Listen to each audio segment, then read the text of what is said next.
views and opinions expressed in this program are those of the participants and do not necessarily reflect the views of BronxNet or the program underwriters. Hi, and welcome to Open BxRx Tuesday on BronxNet, a weekly program providing you the latest information, resources, services, and community efforts taking place locally here in the Bronx and virtually. I'm your host, Kibin, Alleyne. Coming up, a spike in fatal car crashes now leads to a set of bills aimed to redesign New York City streets for safety. Organization Families for Safe Streets joins me to discuss the call for a new act. Will there be support for the families of those affected by these crashes? Then, Google search results for domestic violence-related inquiries will now display contact information for the National Domestic Violence Hotline. Organization VIP Mujeres joins me for discussion on this upgrade. As a society, is there a way we can become better allies to victims of domestic violence? After that, with a mission to transform the film and television industry, Organization Color of Change works towards improving Black representation across different forms of media. How can we hold Black writers accountable for the role they play in reinforcing Black stereotypes? And tax season is officially upon us. Commission ENT joins me to discuss common mistakes and tips you can use to ensure you're getting the most out of this year's tax return. Could filing too early be a mistake? So please stick around. Open BxRx Tuesday starts now.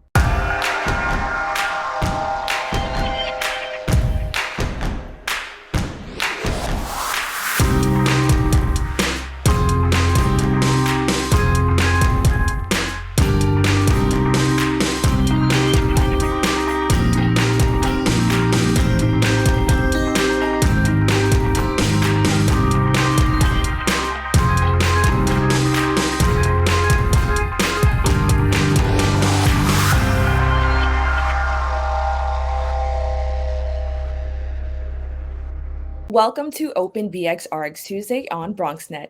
I'm your host, Kibin, Alleyne, and I'd like to invite you to get social with us at BronxNet TV on Instagram and Twitter, and BronxNet Community Television on Facebook. As New York State faces a spike in fatal car crashes, a package of bills aims to redesign New York City streets for safety, while providing support to those personally affected by car crashes. Joining me to discuss the act are Families for Safe Street members Monique Williams and Irma Rosenblatt. Thank you both so much for joining me. Thank you for having us. So you're both a part of a large group effort comprising of several organizations to make New York streets safer. Irma, can you tell us about your organization, Families for Safe Streets? Okay, so we were founded in 2014 by families of loved ones who were either injured or killed in crashes in New York City. We're now a national movement.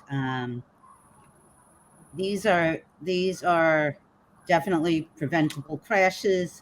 FSS, we call it FSS instead of Families for Safe Streets, confronts this epidemic of traffic violence by advocacy for life-saving changes and providing support to those who have been impacted by crashes. We go to rallies, meeting with elected officials. We've gone to City Hall, we've gone to Albany.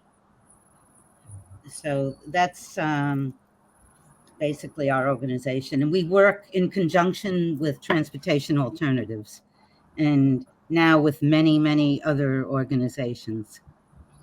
Now, Irma, can you tell us more about how you actually got involved with this organization? Okay, so my mother, who was 87 years old at the time in March 2014, very active. Her name was Ida. She was on her way from her meditation class at the Riverdale Senior Center when she was struck by a speeding SUV making a left turn. The SUV wasn't by herself, it was a driver. So she was so severely injured that she lost consciousness, and after 2 really terrible days in the hospital, she died. She was a very vital, energetic mother, grandmother, and great-grandmother. As you saw from the picture, that was her great-grandson. She was involved in many activities at the senior center, such as yoga, Tai Chi, and she was very active on her social action committee at the center. She often met with other elected officials, such as the city councilman, the state senator, the state assemblyman, and she used to show up at their offices whenever she felt like it. So she was very well known there. She would protest just like we do, and often go to City Hall regarding some senior issues. So in her honor, I am doing this work. And she's, needless to say, she's very sorely missed. And it's been 8 years, and it feels like yesterday. And so she's not only missed by her family, but by the community at large. So my grandson, he says that she's with the earth and in the sky watching over us. Thank you so much for sharing that. And Monique, I know you recently joined as well. Can you share what that experience has been like for you and how you joined? Well, I heard about Families for Safe Streets from Eric Adams. He was doing an interview on the streets of Brooklyn because of the bus driver who hit the young girl and she died. And I've been searching for a group to be a part of. And when I heard about the group, I immediately joined. And it's been a blessing for me because it allows me the opportunity to express my frustrations and my hurt and my pain in regards to my father who lost his life, Jerry Spriggs, on November 12th, 2020. And at the time of his death, he was 71 years old. And my dad, good man, family man, very wise, very structured, and he taught us a lot, me and my sister Kibin. And he is missed. And because of Families for Safe Streets, I'm just able to listen to other families, you know, who've dealt with what I've dealt with and my family's dealt with. And it's it kind of solidifies me and holds me together, you know, and I'm grateful that they are around and they have groups to support us, the families of victims of vehicle crashes. And my dad is a victim and we are the victim's family. So that's how I came to be a part of this group. And once again, thank you both so much for sharing that. Now, I really want to know a little bit more about these bills because this is the reason why this is kind of in action, right? So there are 7 bills, and I'd like to take a quick look at them. Irma, can you give us a brief overview of the first 4? And then could you also just share a little bit more about Sammy's Law? Okay, certainly. So I'm going to talk about the first of 4 bills, and Monique will talk about the last 3.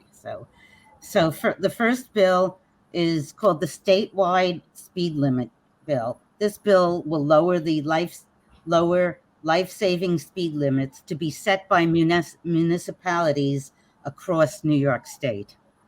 So we don't have such a bill at this point. So each municipality can decide what their speed limit should be. Sammy's Law was named after this 12-year-old young man who was the son of our founder, Amy Cohen. And he was, in 2013, he was hit by a reckless driver and died. So this is in his honor. So the bill is supposed to allow lower speed limits in New York City. Currently, it's 25. We would like to be able to set our own speed limits. Right now, we have to beg the state and go to and keep advocating and deal with the bureaucracy of Albany. So this bill will help the city monitor its own speed limits, and other things, speed safety cameras. Everything we have to do is we have to go to the state. The next one, the third one, is called Complete Streets, and this bill will increase state funding for where the municipality can decide how to fund a complete street design feature. So if you're in Yonkers, if you're in New York City, we could say this is the work we're going to do. And there'll be funding for this. How much, I don't know. And the fourth bill is related. It's called Complete Streets Maintenance. And this bill includes complete street design features in resurfacing, maintenance, and pave recycling projects. Thank you so much for sharing. And Monique, I know you were going to get to the last three bills, but we have about 2 minutes left. So I really want to know, can you just let everybody know how they can actually learn more about these bills and where they can support them? Okay. Go to the website, familiesforsafestreets.org. Support them through your local assemblyman, your local senator, and just read up on it because it's necessary. It's the human lives, and we are at risk of vehicle crashes, and we need their support. And then, Monique, can you also, I know that your organization also provides support services. Can you tell me more about the services that are provided at FSS? So they have different group support. So they have mentoring programs that allow you to meet on a monthly basis, and it allows you to interact with families. Group counseling, they have counselors to provide resources to the families as well as like a peer mentoring program as well. And they match you up with families or with victims who have experienced the same, let's say, trauma that you have experienced within your family because of the tragedies that have happened, whether it be fatal, as in like my father, or whether it be critical injuries because of car crashes. So the Crash Victims' Rights and Safety Act is something that we should be looking into and promoting and advocating for. And that's what we're doing today. All right, thank you so much. And then before we go, Irma, can you quickly just direct everyone to your social media and how can people stay in touch with Families for Safe Streets? We can go to Twitter, Facebook, and Instagram. The website that we talked about is familiesforsafestreets.org, which is posted there. If you want to learn more about the bills, there's the nyssafestreets.org. That's the New York State Safe Streets organization, where you could read more about the bill. And as we said before, call your state senator, call your state assemblyman, post this information on social media. And in addition, you can check the transportationalternatives.org website as well to get information. All right. Thank you both so much for joining me. You're very, very welcome. Thank you for having us. We'll be right back with more Open BxRx Tuesday. We know that people are dealing with the health crisis, but there's also a lot of food insecurity. We're giving out healthy food options, and that's what's key here. If you're a senior, you have a disability, they'll actually deliver meals to you. The residents are anxious, they're worried, they're scared, they want to be tested. When things were happening in our community and we couldn't get the help. There's almost a presumption of criminality that attaches to your skin color. The site will prioritize those who are at highest risk in the population. If you feel symptoms and you'd like to visit one of these COVID-19 testing sites here in the Bronx, you may call the State Health Department's hotline. Important to note about this site is no reservations are needed. This is a walk-in clinic. A lot of us are out of work and looking for something to do. We have the machinery and the skills to make large scale of these masks and gowns. Take care of your people. It's going to go way further than we actually can understand. Right now, employees like myself are just adjusting to the new reality. Reporting from BxRx, this is Trans.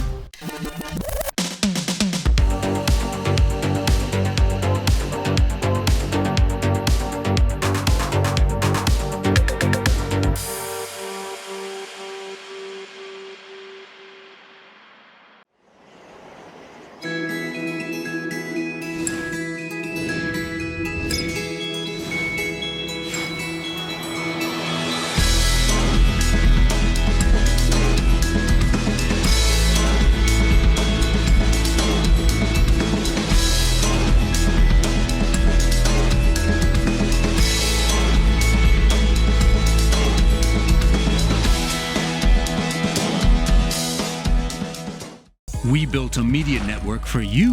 BronxNet TV. Come learn in your new state-of-the-art studios at Lehman College. At Mercy College. And coming soon to the South Bronx in the Hub. Inspire with your stories, culture, history. Your Bronx on BronxNet. Engage with us. Connect with us at your channels and at BronxNet.tv. Learn, engage, inspire. BronxNet TV. From the Bronx to the world. BronxNet.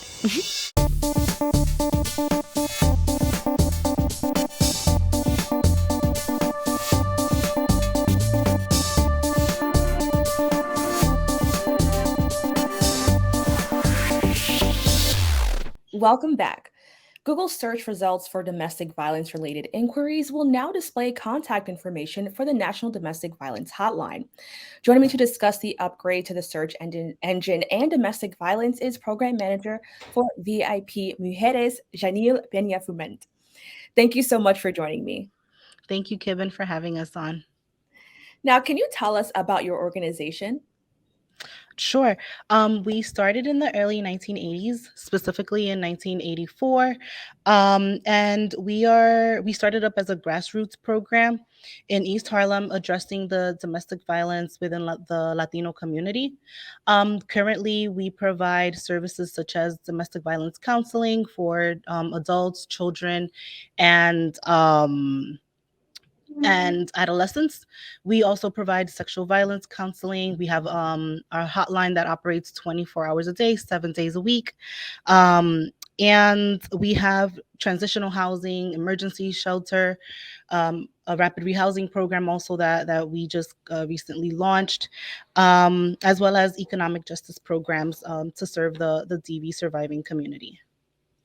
So I'm very shocked that this is actually a new development for an organization like Google. What were your initial thoughts when you saw that this would be an addition to the search engine? So I think it's important for us to have the ability to search immediately online and come up with a domestic violence communication base, because sometimes it's really important for clients to just be able to quickly access help, right? It may not be that they have the time to dial the number, rather just search real quick, like DV hotline, and right away the number would come up and be connected immediately. So it's a really good option to have technologically. Now, although it is a step in the right direction, and I do agree with you, it is like definitely in addition to things that we have, do you feel the lateness of such an upgrade reflects on how society views domestic violence? Unfortunately, yes. Domestic violence is still somewhat on like the back burner of society's problems and issues that continue to happen. And that's why we have agencies like ours to try to eradicate what it is, domestic violence within the communities. Now, according to New York City stats, the Bronx sees the highest number of domestic violence complaints, specifically for 2020. In your experience, have you noticed a link to poverty and domestic violence? Yes. So the same way poverty is linked to a lack of like resource, it's very similar to the lack of knowledge that there are resources like domestic violence agencies that provide services and assistance to the community. Now, law enforcement unfortunately has a reputation of failing domestic violence victims. What would you like to see change when it comes to support of victims? And what can law enforcement specifically do much better to support these victims? Overall, I think trainings amongst the law enforcement and also the DV surviving um, providing agencies. So kind of like offering some type of space where we're all working together, trying to get rid of the domestic violence as a community, right? Working together and being able to eradicate again the domestic violence as a whole through trainings and education, which is the only way that we would be able to get rid of DV. Now, so we all view different forms of media, and I can remember several times, even in my childhood, even as a teen, where an issue of domestic violence wasn't taken seriously. And like you'll see it in movies or comedians, like people make jokes and laugh about it, and then I don't think it's until you get older you see how harmful that is as a society that we contribute to that. How do you think we should aim to become better allies to victims of domestic violence? As I had mentioned before, education, knowledge. It's the only way we would be able to empower one another and eradicating the domestic violence, networking with one another. And again, I think that education is really like the tool that we all need so that we can get rid of the domestic violence. So educating our families, our children, right, around DV. And I was going to ask, do you think there's a way that we should hold people accountable for some of the things that they say? And they may not realize they're saying these things that could be hurtful because, as I mentioned, like this is unfortunately the society that we grew up in. How would you encourage somebody to kind of reach out to someone and say, like, what you said wasn't cool in a way that they don't feel offended, but understand that this is just a work to becoming like a better society? Right. So just like you said, right, stopping it at that moment, right? Just as we would if we see um uh, uh, someone stealing something, you know what I mean? Like it has to have some type of boundary where we're able to address the situation at the moment, so that we can inform and educate that person to know that it's incorrect. The behavior is not okay, and it's hurting someone else. And I think that, like you said, it may be something around our community or our culture that is happening specifically too. And seeing it as we're growing up and in cartoons, like you mentioned, and movies, and being something that is laughed at, right? It's like, oh, you put your foot in the way, right, so that I can trip, right? So that intent to just hurt someone and it being funny, those are things that we need to address. Now, the pandemic exacerbated risk factors for domestic violence, leading to a spike in cases. I also think this could be a reason why Google decided to add this feature at this point. Have you noticed a similar pattern within your work at a DV center? What we've noticed is that it was more difficult for folks to connect while being at home with the abusive partner, right? So generally we had spaces where the person would come in for services. And during the pandemic, it turned out that we had to communicate either via text or via email, right? To ensure that our clients were still safe, to ensure that we were providing the service for counseling. So it's something that is very needed. And I think that being able to connect through text messaging, which is something very common, it's late, but at least it's here. You know what I mean? So it's like rolling through with the time, with the changes in time. It's important to note that 1 in 4 women experience domestic violence. As your organization works predominantly with Latinas, can you explain how women of color are more vulnerable? Again, as I mentioned before, it's the lack of resources or known resources available to our community, which is why we engage in doing community outreach and traveling right throughout the 5 boroughs to connect with our community and spreading the word about domestic violence and how you can teach your growing families or and your friends about the issue that's it's prevalent right in within our communities. So definitely resources is a huge reason why many of these women may be experiencing this. How can a woman's background as a Latin woman, a Black woman, or even an immigrant person make battling or escaping domestic violence a much more difficult task? Right. So we understand that it may be based on culture, where sometimes we don't air our dirty laundry, as we say. That may be the culture piece of it, but also being of immigrant or being an immigrant, you may not have support available to you to escape. We'd never suggest folks to just leave at the moment because that may be actually really dangerous for the survivor. However, having that support and the network to be able to complete or work on a safety plan, discuss a safety plan, which is like an ongoing document basically that which it could be verbal, it could be written out, but it's kind of like an ongoing plan for you to remain safe or have some type of safety net built out for you. But again, for immigrants, it may be the lack of support from friends or family, coming to this space on your own, not having anyone to rely on or anything like that can be a factor, as well as culture, because sometimes we try to hide things that we know are not acceptable for others. Now, how could those in need utilize some of the resources your organization provides? And can you just tell us some of what those things are? So, for example, we have an emergency shelter. We have a transitional housing program. We offer counseling services. Right now, the counseling services are remote, which would actually connect you to resources or immediate needs that you would be able to receive services on. Our emergency shelter also, it operates 24/7, and our transitional housing program also is a way for you to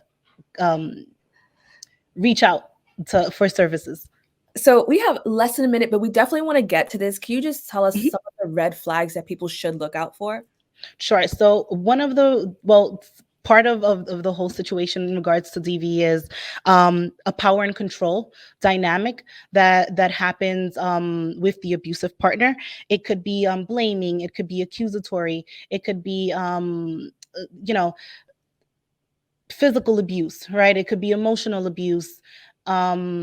You may not realize it, but even someone that aims to hit you with a pillow because they're angry. So any intent that the person has to harm you is always a red flag for domestic violence.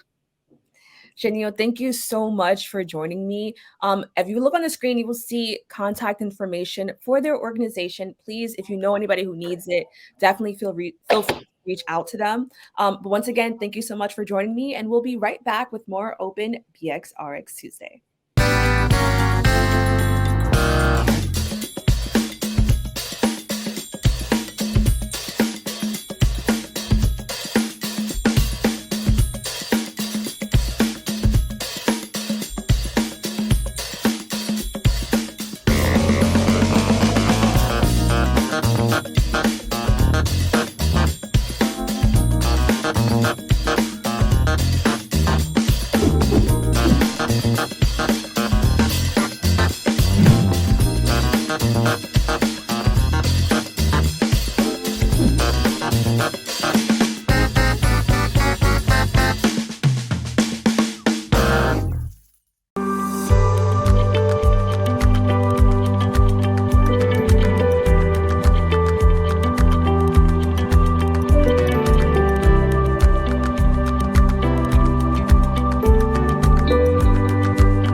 Hollywood is no stranger to criticism in regards to the lack of accurate portrayal of Black and African Americans.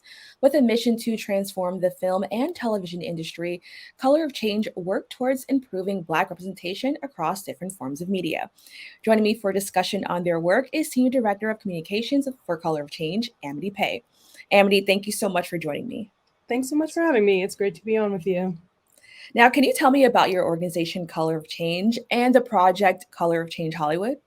Yeah, absolutely. So Color of Change, we are the largest online racial justice organization in the country. We have a driving force of 7 million members across the country who are really moving decision makers in corporations and government and culture organizations to create a more human, less hostile world for Black people in our country.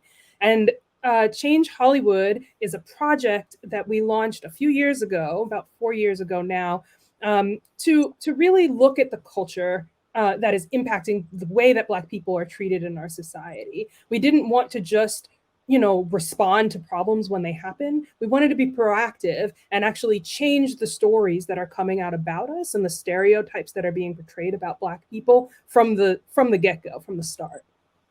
Now, a lot of the work your organization does, and you kind of touched on it, is often behind the scenes. I understand your organization consults with different platforms to ensure Black stories are multifaceted. Can you tell me more about that process?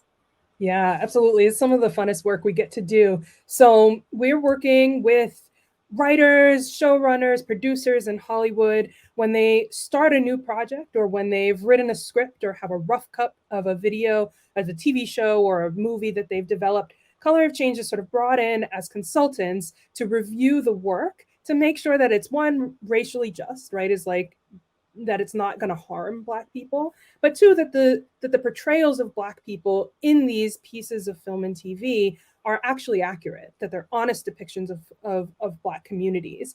And so, we get to sort of see work as it is in process and work really closely with the folks that are doing this work to make sure that they fully understand what racially equitable work looks like, no matter what they're doing. And so, we get to watch the shows before they come out, and we give lots of feedback and sort of flag all of the sort of problematic stuff before it actually gets out onto TV.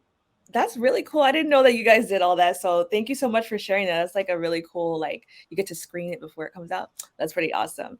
Now, on your website, you state television and film play a profound role in shaping American culture.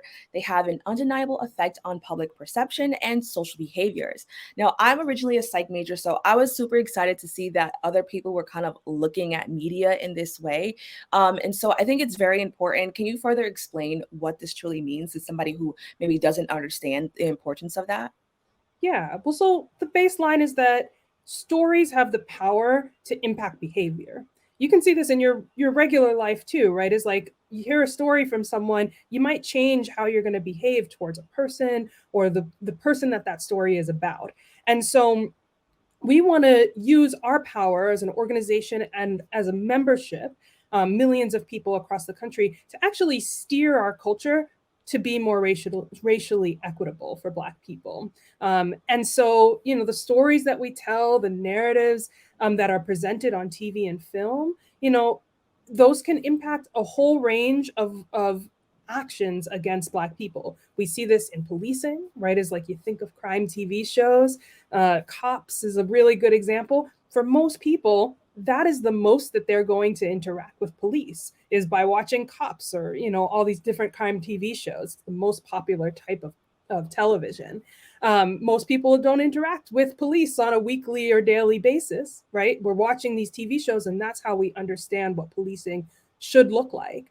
And so when those shows are presenting inaccurate portrayals of policing and stereotypes of Black people, it actually impacts the way that people expect police to behave towards Black communities. And so we do a whole bunch of work on crime TV shows. Is just one example. We work on reality TV. We work on a whole range of children's programming to really make sure that at every single level, Black people are portrayed accurately and honestly so that our society then behaves the same.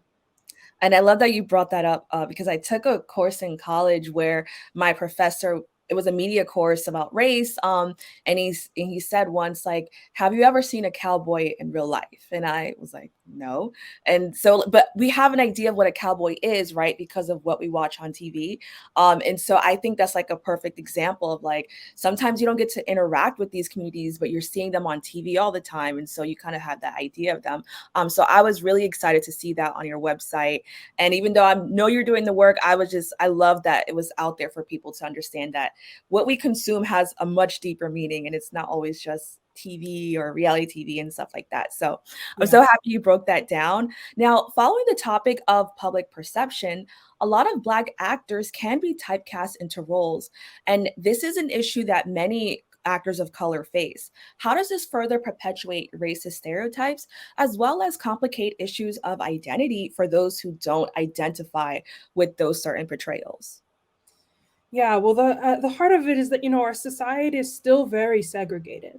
And so, again, it's the same way where crime TV shows us policing more regularly. For a lot of people, the way that they're interacting with diverse audiences, whether that's Black or Latino or Asian, is through television. And so if those stories typecast Black actors, right, then for a lot of people, they think that is real and honest.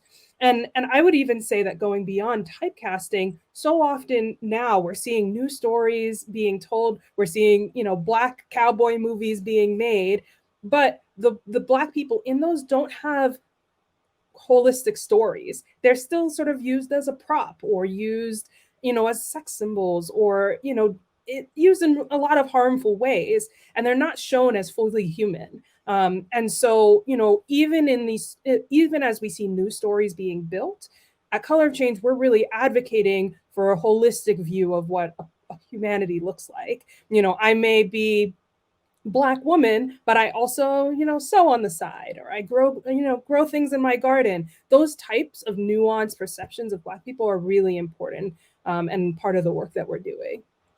Now, I know in these conversations, we often talk a lot about diversifying the writer's room, but how do we actually create and support a space for Black people to grow into confident writers? Yeah, so there's got to be a whole system, right? It's like you can't just change Hollywood. You have to change every single step of the process that has led us to a system that explicitly keeps Black people out of the room. And so, we are looking at training programs for students and young people who are interested in this work to get into the industry. We're looking at advancement programs within companies. We work very closely with some of the corporations in Hollywood to actually change their internal practices so that once you're in the door, if you know how to write a script, you're actually able to get some of the mentorship and access to opportunity to then start to move up the chain and get into leadership and start making some of those decisions. And then we have demands, right? It's like, we got some demands on Hollywood. We want to see Black, Latino, Asian leadership at the highest levels. If Black people are not making the decisions about the work that's being produced, if they're only being kept in sort of like worker body, we're not going to see the change we want. So we've got to do it on every single level. And that's part of what our Change Hollywood program does. It's a roadmap to racial justice change, not just for one part of the industry, but for every single step and every single aspect of the industry overall. Now, in recent years, we have seen a lot of Black writers, rise to the top, and it was beautiful. Like Issa Rae with Insecure, that's a beautiful show to watch and just see a Black woman doing her thing. But we also have some criticism towards Black creators, maybe like Tyler Perry or Kenya Barris. How do we hold Black writers accountable for the role that they play in reinforcing Black stereotypes or colorism or any of the issues that we often see in our community? Well, I think that digital activism is so important, right? Is that you've got the slide up for Black as AF here, and Kenya Barris is doing a great job at telling new stories, but he's not always telling the most holistic stories, right? And so when you have a Twitter audience that is activated and is saying that they want to see more perceptions of people, of Black people, when you actually, as audience members, I will say to everyone watching, like, you have a lot of power. Hollywood is developing shows based off of what they think you want, right? And so when you have a Twitter movement that sort of backlashes against a new piece of art, new storytelling, it actually gives them information to say like, oh, people aren't going to just take whatever Black thing we put out there. It has to be honest. It has to show the wholeness of Black experience, right? And so this is an area where we really think that individual audience members have a ton of power, and it's about sort of using that collective power to demand new types of storytelling. Now, this is, I'm sure, going to be an ongoing effort as Hollywood continues to produce film and television and change. Do you think that we're heading in the right direction? Little by little, a lot of companies, a few years ago, a lot of companies put out statements, value statements that said Black Lives Matter, or that they were going to, commit to more diversity within their companies. We haven't seen enough movement towards those values. People like to talk a lot. What we want to see is action. We want to see progress and action taken on those values. And so, that means people speaking up in whatever way they have access to, whether that's online, on social media, or coming together with Color of Change. We have like a program where you can launch your own demands. And it is also companies like ours going in behind the scenes and pushing the needle, training people to tell better stories while the public sort of demands the change that we want to see holistically. Amity, thank you so much for joining me. I really appreciate this conversation. If you take a look at your screen, you will actually see some social media links where you can stay up to date with Color of Change and see more of the work that they're doing. But once again, thank you so much for joining me. Thank you so much for having me. Everyone has power in their own right, so really hoping folks will join us in this fight. We'll be right back.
Welcome back. Tax season is officially upon us. Join me to discuss common mistakes and tips you can use to ensure you're getting the most out of your tax return is Senior Tax Partner of Commission ENT, Jeffrey Almanzar. Jeffrey, thank you so much for joining me. Hello, good morning. Hi, Kibin. How are you? I'm doing good. So I want to jump right into it. Following our second year of COVID, what were some challenges you noticed people had when filing taxes last year? Well, in comparison from last year to this year, there's a lot of confusion because a lot of people were under unemployment. So there's a big speculation that a lot of people think that they don't have to file, when in fact there was a law that passed that a lot of people would still qualify to file their tax returns based on their 2019 earned income. So there's a lot of people that collected unemployment that can actually still file their tax returns this year. So that's one of the big questions that keep popping up this year. And also you have the third stimulus check that people received, and you also have the credit in advance for the children, the child advanced child tax credit. So there's a lot of people that think that based on that amount that they received prior, that they're not supposed to report it, or that that amount is not going to get deducted from their actual refund. So that's a few of the things that keep popping up. Now, according to the IRS, a common tax mistake people make is filing too early. Can you explain why this might actually be an issue? So with that, just like everything else, it's not a one size fits all situation. Um, Basically, if you have simple tax returns, just a W-2, no unemployment, then at that point you should be okay, pretty, streamlined taxes. But a lot of the issues is mostly with the state of New York. If you're residing in New York State, there's a lot of tax laws that have still yet to be passed. For instance, with the unemployment, a lot of the income that you receive from unemployment, the federal actually disregarded the first 10,500, but the state of New York is still taxing you on that income. So a lot of tax returns are still on hold, waiting for the state of New York to pass the law to pretty much decide on what they're going to do with that income. So that's one of them. Um, Besides that, I don't think there's any other issue with filing early. And then there's also I guess this urban legend that if you file quicker, you're gonna get your refund quicker. And unfortunately, the IRS is so unpredictable that there's no cheat code, as you say, on how to go ahead and file these tax returns to get the fastest return possible. So far, all the tax returns that I filed, um, we already have clients that have already received their refund. So far, so good. So I'm feeling very confident that taxpayers will get their refunds on time this year. But unfortunately, I can't say that that's going to be the case for all. Now, something that worries many of us is the thought of entering information incorrectly and possibly going to prison, right? That's like the worst case scenario. Now, I'm sure this could greatly impact your tax returns. What should we do to ensure that everything we're putting down is actually correct? So there has to be something going on in prison because people are really taking the risk out here and not really, concerning themselves with spending a few days in the can, as they say. So yeah,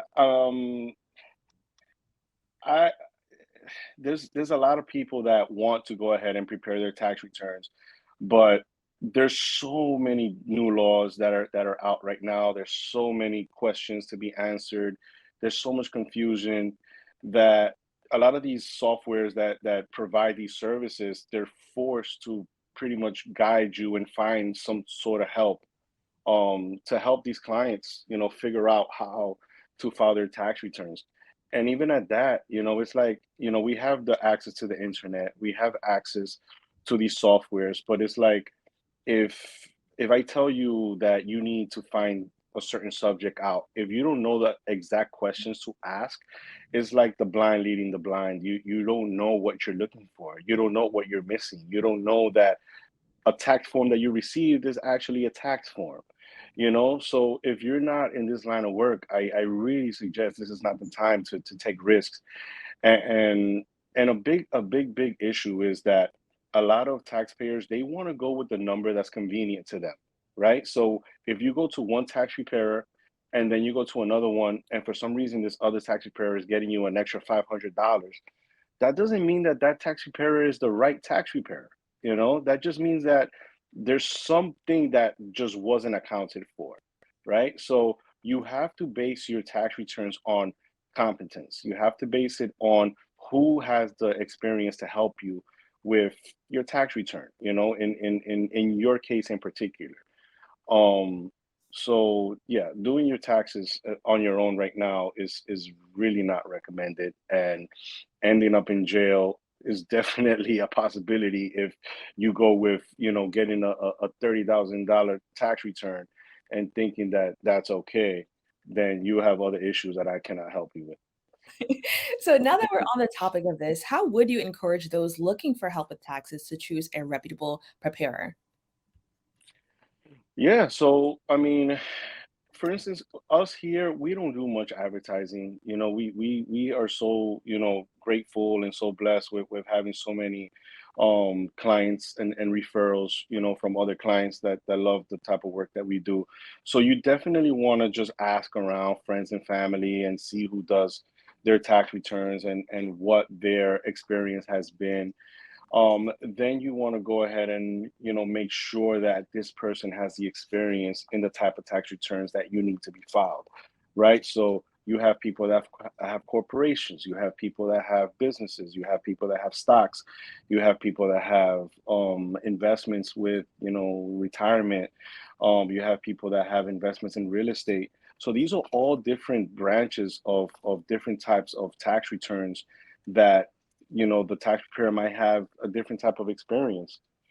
So you want to ask those questions, as far as, are you experienced in this type of tax return? And then you go ahead and base your decision on that. Now, I think this is super important. How will the information you put on your W-4 impact what you'll see on your W-2? Right, that's a great question. And the W-4 is basically a form that's given to you by your employer. So this is a W-2 employee. So basically, what you put on that form determines what amount of taxes is being deducted from your paycheck every week or biweekly or whatever your pay schedule is. Um, but it's a choice. You can go ahead and report that you want two allowances or one allowance. At the end of the day, you want to go ahead and report what your taxes reflect. So if you're married, you have two children, that's the amount of taxes that you're gonna get taken out of your tax return. But these forms are based on zeroing out your refund, right? So if they take out the right amount of tax returns, that means that your refund is not going to be so high. Most likely your refund is going to balance out. But if you want a higher refund and you have two children and you put zero, then that means that they're going to take out a lot more taxes from your pay schedule. And then at the end of the year, you're going to get a refund. So a lot of people let the word refund go over their head. So refund basically means that this is your money and we took it out of your paycheck and now we're going to refund it back to you, right? So it's a learning curve when it comes to learning what are credits and what are refunds and what are taxes. But the W-4 is a way of figuring out what's best for you. So if you're a good saver and you feel like your paycheck is better under your supervision, where your paycheck is a lot bigger, and then you're able to manage getting a smaller refund, then you can do that. But some people, they're not good with saving money, so they rather just have the IRS take out the most money they can out their refund, out their paycheck, so they can get a higher refund at the end of the year. So that's definitely to your prerogative what you are what's best for you. Now, tax season is always a stressful time for many people. What are some ways we can prepare to avoid that stress? Man, that's a loaded question. Okay. So when it comes to taxes, I think that with anything else in life, right?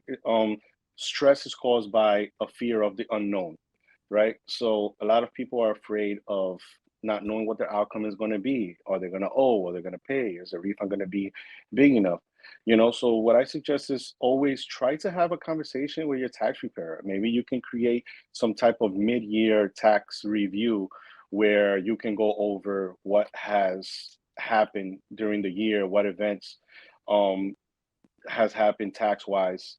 So then you can go ahead and anticipate what your tax year is going to look like, and the W-4 is a way of doing that, is looking at what your paycheck is looking like as far as what they're taking out of your paycheck. Are you contributing to your retirement enough? Are you paying enough taxes? Are you donating enough? Are you taking, account, any other expenses that might help you? So, there's a lot of ways that you can go ahead and anticipate what your tax refund is going to look like. Another thing that might stress people is just the actual act of filing their tax return, finding the paperwork, making sure you're not missing any papers, making sure that you're doing it right. So again, finding the right professional help, can definitely put you at ease, and somebody you trust that that is going to file it, the right tax returns for you. And so thank you so much. I know there's so many indicators of what can stress us out. And I really appreciate you taking the time to explain that to us. If you look on the screen below, you will see his social media where you can learn more about this. And, Jeff, I want to say thank you so much again for joining us for this segment. I learned so much. So again, thank you so much. No, thank you for always having me. And we have enough questions to go for an hour. So I'll definitely, anytime you guys invite me, I'll come back and keep, giving you all the information you need. So thank you again. That's all for our show today. Thanks for tuning in. I'm Kibin, wishing you and yours safety and wellness now and always. See you next time.